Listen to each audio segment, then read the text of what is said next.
Perfect.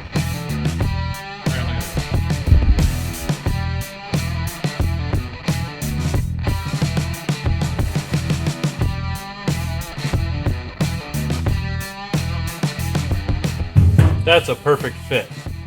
It's just below the, I don't know what you call this area behind the fenders or behind the wheel wells. That's awesome.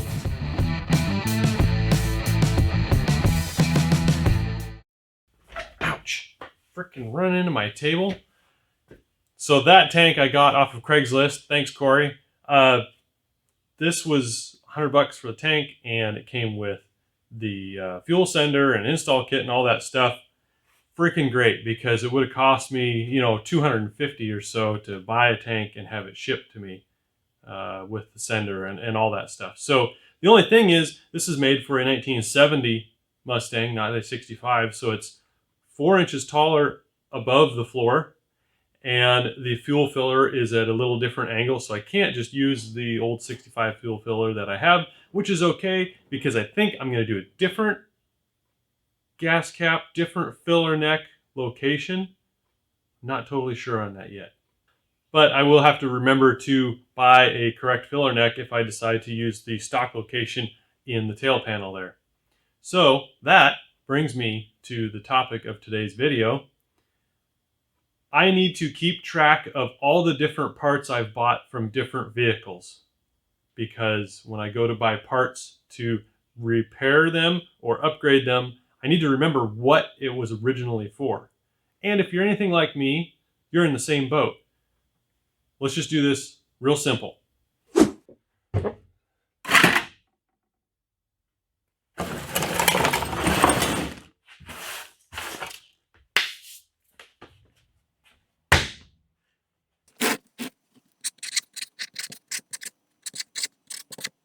Ah!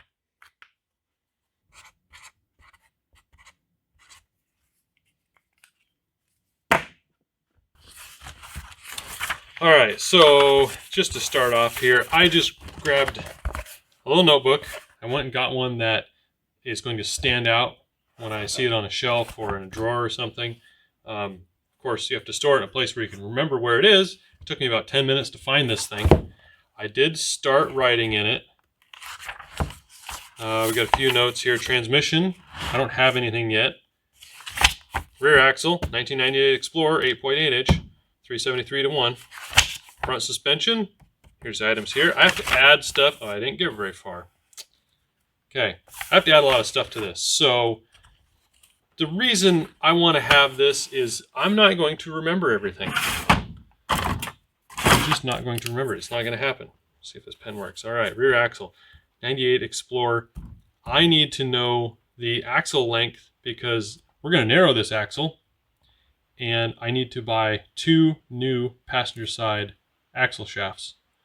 But there are 2 options, or even 3 options for axle shaft length when you order them. So I need to go over and measure it. I should write it down in here.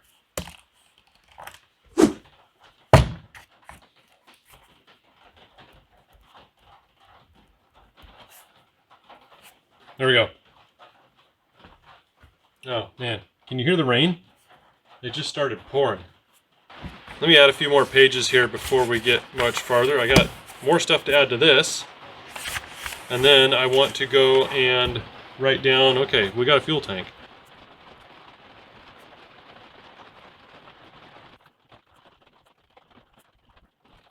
I even want to write down the part number if I have it, because chances are I'm going to need it later for something.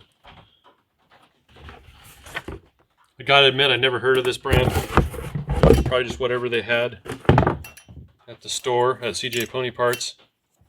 I don't see, no, QC 2023. Okay, it's not that old. I really don't. I guess I have a part number on the end I could write down. Wow. You're going to see a lot of that if you're watching this video.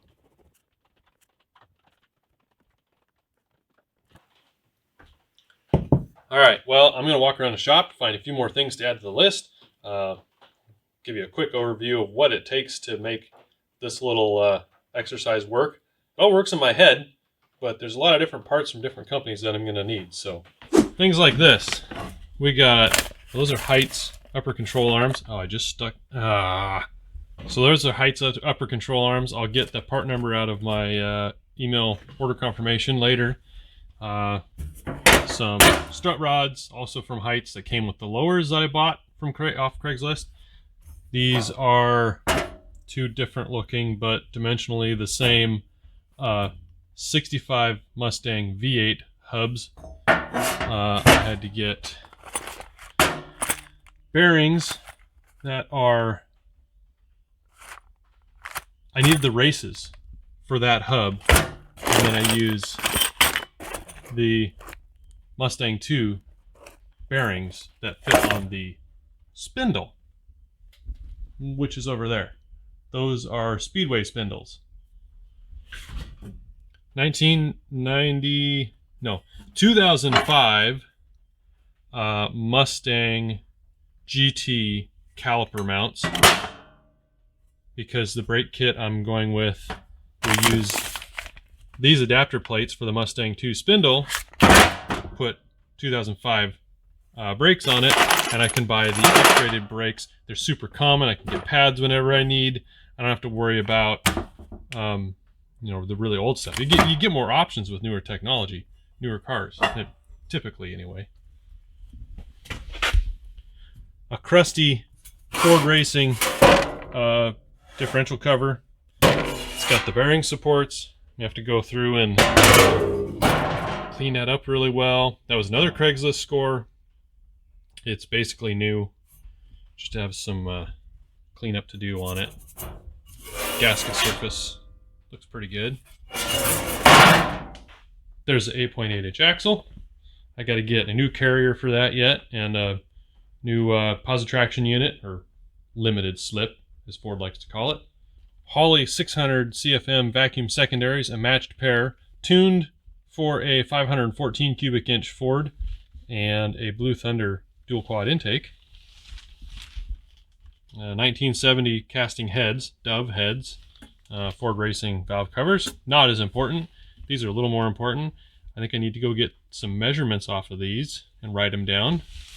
That is a Ford Racing engine swap oil pan for the 429-460, supposed to fit in a Fox body. Also supposed to clear the cross member here with the rear sump.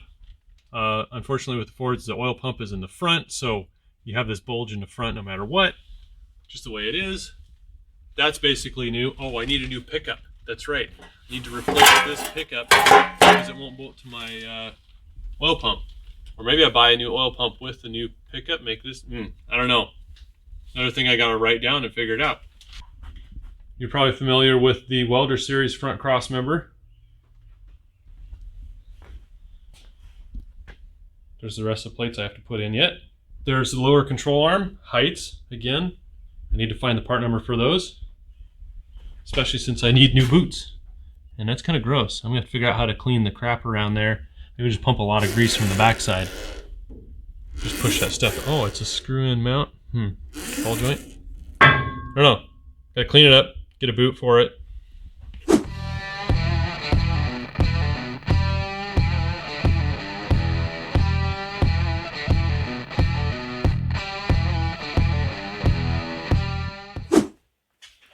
So it really is that simple.